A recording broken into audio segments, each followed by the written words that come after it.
The following is a presentation of RMG Sports, award-winning championship television.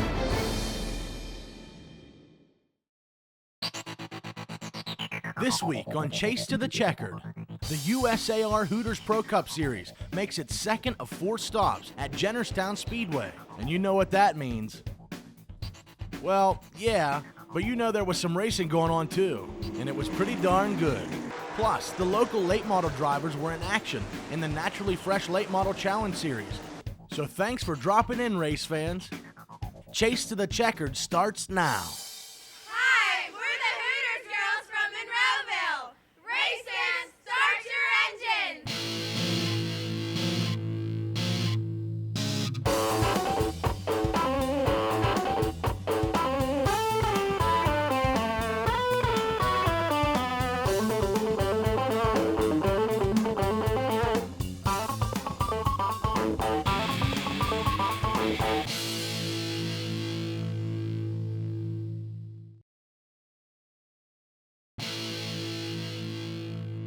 Race fans, welcome back to Chase to the Checkered. Anytime the USAR Hooters Pro Cup Tour comes to town, it's a special occasion. But when Mother Nature cooperates like she did last Saturday, it makes it even better. Race fans at Jennerstown were treated to 82 degrees and sunny skies. Perfect weather for racing. The stands filled up with a record crowd for the USAR Hooters Pro Cup feature at Jennerstown Speedway. First, they were treated to something few racing circuits provide to their fans. Drivers pushed their cars onto the front stretch, giving fans an up-close view. It didn't end there. Race fans would get an even closer look as officials opened the gates and let everyone pour onto the track to meet the drivers in person.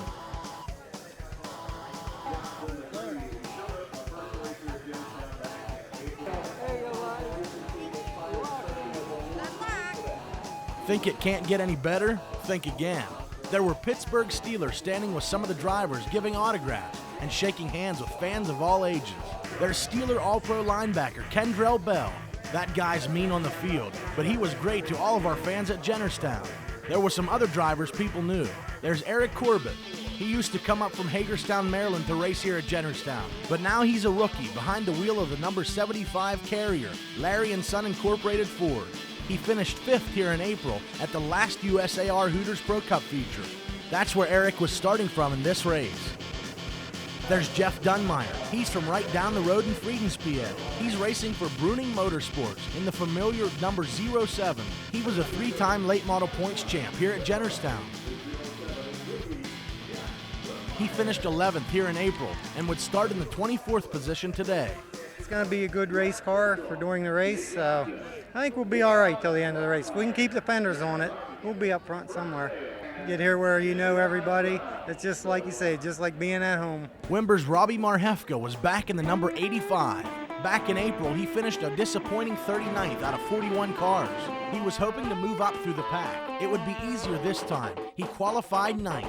Oh, man, I love this series. I mean, it's I've been waiting for a long time to get into a car, similar to these things. They're basically just like you watch on TV on Sundays, and I've been excited about finally getting out here and getting to race in one of them. We didn't get to qualify last time to show how good it was, but this time we put it up in the top 10, so I'm extremely pleased with it for our second time in the car, so it's worked really good. And here's the Knights Iron Man, Barry Audi. He's making his USAR Hooters Pro Cup debut in the number 18 Hurricane Motorsports car. He's been racing at Jennerstown for a long time, but some mechanical problems have hurt him already.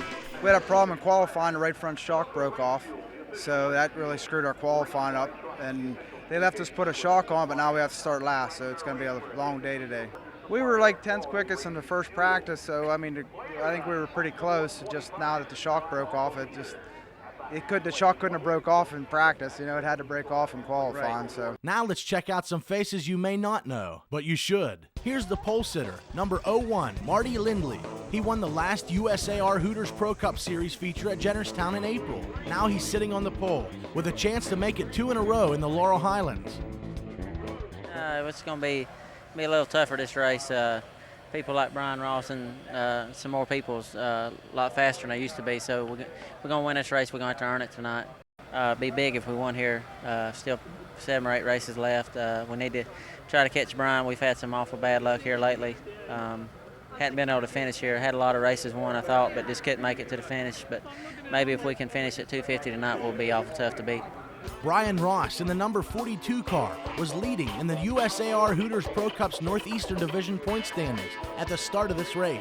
Yeah, we clicked off a couple of them in our home state, and which helped us out a lot in the points. Everybody seemed to have a little bit of trouble here and there, but so far this year, it's been going really well for us. The weather's different than it was last time here. It was cool. This time it's hot, and we've been kind of guessing today. We just missed a pole by a tick, but we made some pretty long runs today, and hopefully it'll come around. The driver of the number 73 NGA Hooters Tour car is Jeff Agnew. He started in third position and was second in points at the start of the race. Patience is a big thing in racing, and especially on longer races like these where you got to make pit stops and things like that. Strategy, and of course you got to have a good car, good pit crew, just a good all the way around deal. NGA Hooters Golf Tour car has been running good today, so we'll see. Well, now that we're all better acquainted, let's go racing. The last time the USAR Hooters Pro Cup drivers came to Jennerstown, it was a little rough.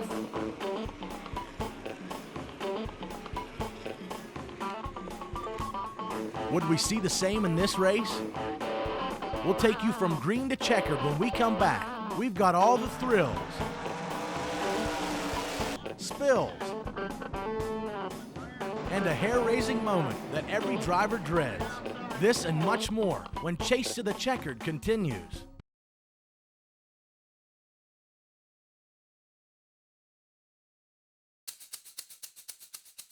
Welcome back, race fans, to Chase to the Checkered special coverage of the USAR Hooters Pro Cup's Naturally Fresh Foods 250. After all the ceremony, it was time to get racing. Gentlemen, start your engines! The Brooks Automotive Group pace car peeled off into the pits, and Marty Lindley in the 01 and Brian Ross on the outside lead the pack down to the green.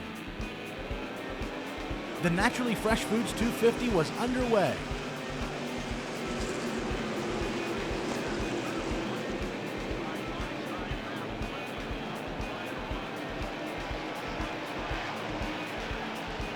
In lap 2, Brian Ross thinks he's catching a break as he runs by Lindley on the outside, but a spin by rookie Grant Andrews in the number 76 car brought out the caution. On the restart, Lindley takes off with the lead. This is how it would be for most of the first half of the race. The 01 car of Marty Lindley, followed by the number 42 of Brian Ross and the number 73 of Jeff Agnew. Eric Corbett in the number 75 car was riding all alone in fourth. Here's Robbie Marhefka cutting through the pack. And here's Barry Audie in the number 18. Remember, he had to start at the rear of the field. Now he's working his way up. By lap 30, Lindley was working his way through lap traffic. In turn 4, number 84, Matt Parsons, got into the side of another car and spun on the front stretch. Luckily, everyone was able to get around him. Parsons celebrated his high school graduation the night before, and even though he graduated valedictorian of his class, he learned a hard lesson here. On the restart, the pack stretched out in the same order, with Marty Lindley out in front and number 42 Brian Ross hot on his heels. Disaster would strike a local favorite as Jeff Dunmeyer in the 07 spun out of turn 2 and collected number 38 Justin Ely and number 92 Jimmy Burns. Watch on the replay as number 49 Todd Hoddick just slips by on the outside. Talk about a close shave. Ely wasn't so lucky. Luckily he wasn't injured, but his night was over. He would finish last. On the restart, it was the same lineup, except Forrest Urban Jr. had moved past Jeff Agnew for third. Soon, the leaders would come up into heavy lap traffic. This would slow the 01 car of Lindley and let 42 Ross gain some much-needed ground. Here, Ross tries to make it 3 wide by going high in turns 3 and 4. But the lap car of number 9, Jeremiah Kuhn, smartly lets up and slides behind the leader. Lindley would keep his lead, but not for long. This was lap 78, the lap that Brian Ross finally got by Lindley and took the lead coming out of turn 4.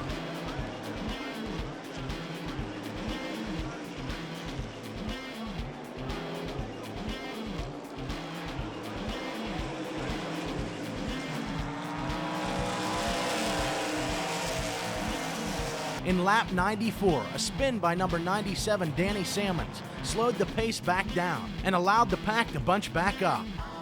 This was an opportunity for teams to pit. Here's the number 12 car of Dale Evanson. Misfortune fell upon number 81, Chad Pendleton. His car slipped off the jack before the tires were on. Look at the damage to the right side. The pack would stay the same up to lap 134 when the number 20 car of Brent Nelson got sideways between turns 3 and 4. This was the opportunity the leaders needed as the front runners pulled in for their mandatory pit stops.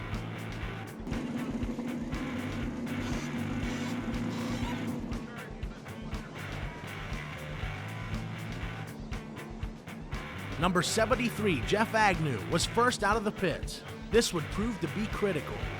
Eric Corbett had to pit twice. Would this hurt him later? 9 laps later, with the rookie number 42, Brian Ross in tow, Agnew slipped by the first place number 46 car of Forrest Urban Jr. After a brief caution on lap 143, Agnew would lead the pack for the green flag again. But once again, Ross was knocking on his back door.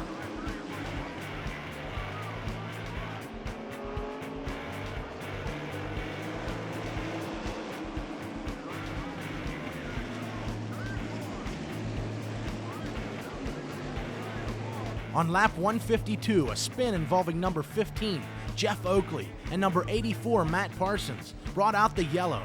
This was not how Parsons was looking to celebrate his high school graduation. On the restart, it was once again 73 and 42. But there's the number 01 car of Marty Lindley. He had worked his way back up through the pack and was ready to challenge the leaders. By lap 168, Lindley was door-to-door with Ross.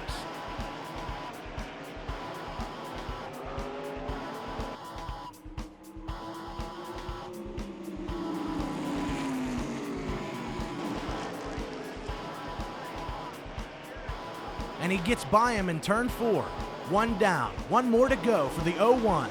He's looking to get by Agnew next. A few laps later, Lindley got as close to Agnew as he could without making it personal.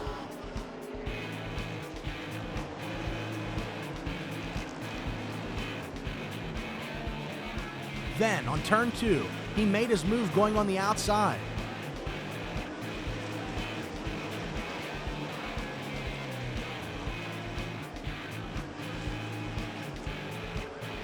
Coming down the front stretch, it's Lindley by a bumper.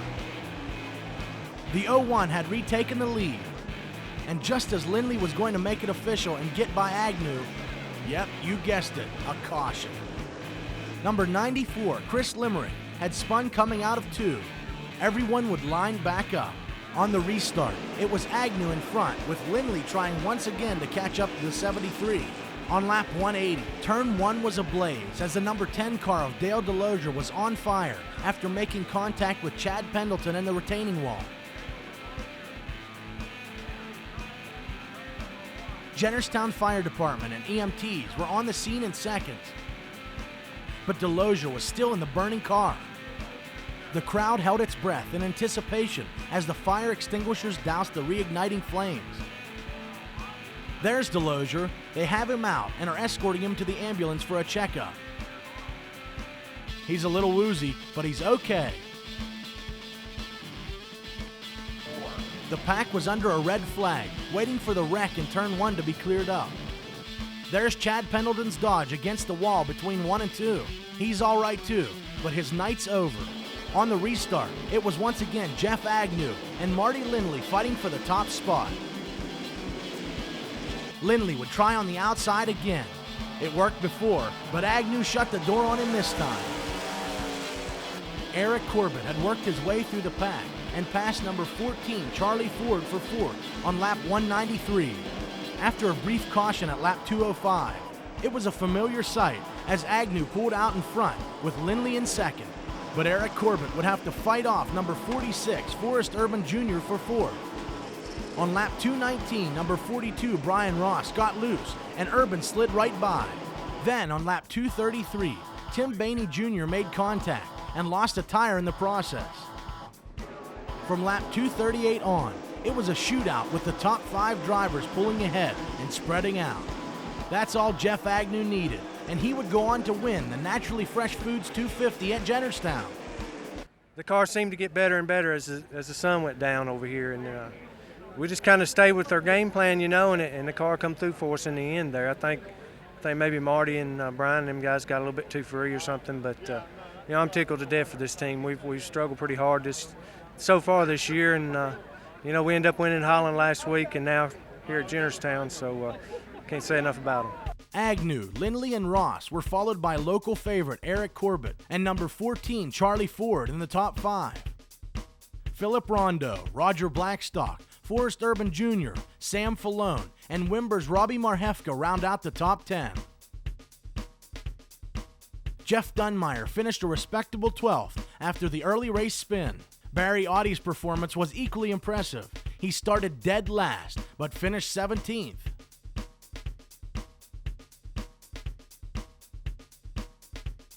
Rookie Brian Ross's third-place performance kept him on top of the USAR Hooters Pro Cup Northeastern Division standings behind Jeff Agnew. Marty Lindley moved into 3rd position. Glenn Galt slipped from 3rd to 9th in points.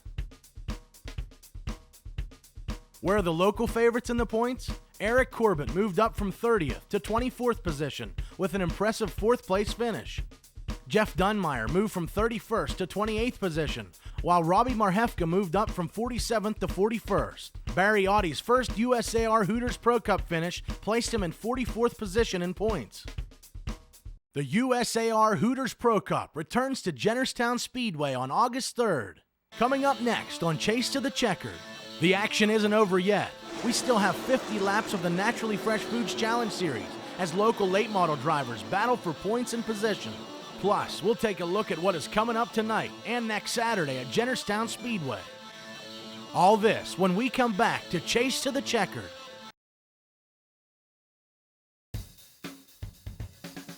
Welcome back to Chase to the Checkered. Now, let's check out all the action from the Classic Caesar Dressings 50, the second of 5 races in the Naturally Fresh Late Model Challenge Series. This was also a Spectator 500 race. 5 fans were teamed up with 5 drivers. If their driver won, the fan walked home with $500. The drivers mounted up, and moments later we were racing.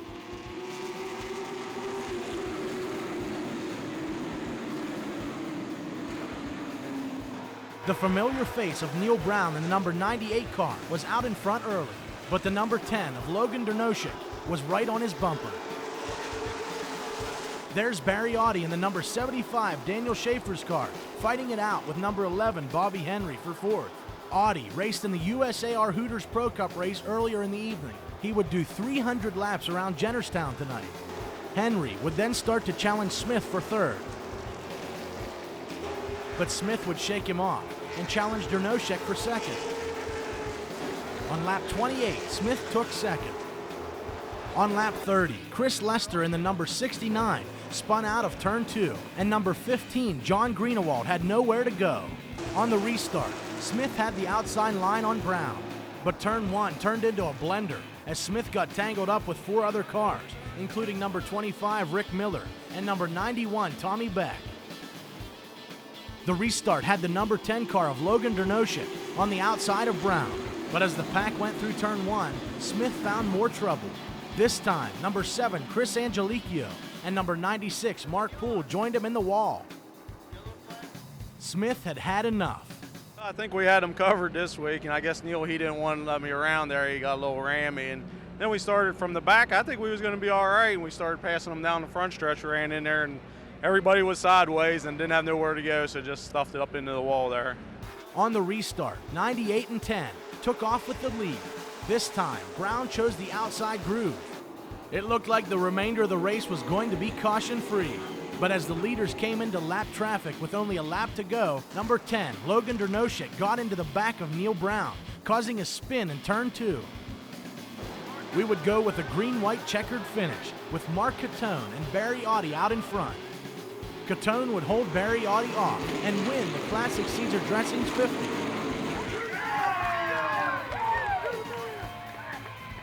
Neil and all them other guys, Barry, Bobby and Mark and Logan and all them, I tell you what, Everybody's got fast cars all up and down pit road. Just got to be at the right place at the right time. Mark Catone wins the Classic Caesar Dressings 50, the second race in the 5-race Naturally Fresh Late Model Challenge. Yeah, they were really mixing it up in front of me. But both times I come real close to getting in it, but I was actually lucky for a change. Well, we got into some lap traffic down there and we had to slow up, and Logan got into the back of us there. It's just a racing deal. That happens racing. I mean, I got into Mark Smith there earlier, didn't mean to, but them kind of things happen when you're racing. We were running second until 2 laps to go there. Little contact, racing lap cars, racing for the win, little contact, and just hard racing. Came out on the short end of the deal, but hey, that'll happen sometimes. Neil Brown would finish 11th, Logan Dernoshek would finish 18th, and Mark Smith ended the night with a 22nd place finish. No one won the Spectator 500. The next time, a lucky fan will have the chance to win $1,000. Coming up tonight at Jennerstown Speedway, Stan's Transmission and Highland Harley-Davidson present 5 division racing, Ladies Enduro, and the open wheel excitement of the Grand American Modifieds. Don't forget to visit chasetothecheckered.com for information and to order tapes of the show. So don't wait to see it on TV. Get out to Jennerstown Speedway for all the excitement. I'm Bubba Connor. We'll drop the green again next week on Chase to the Checkered. See you then.